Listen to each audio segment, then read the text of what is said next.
motivator doesn't just make an influence.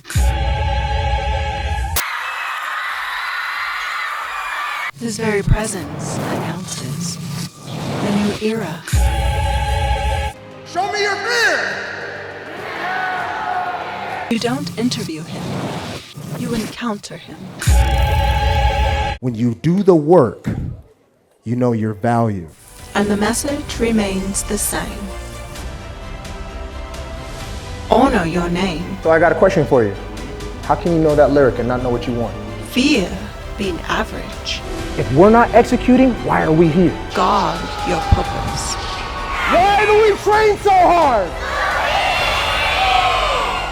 Why do we need to breathe? And above all, become the hero.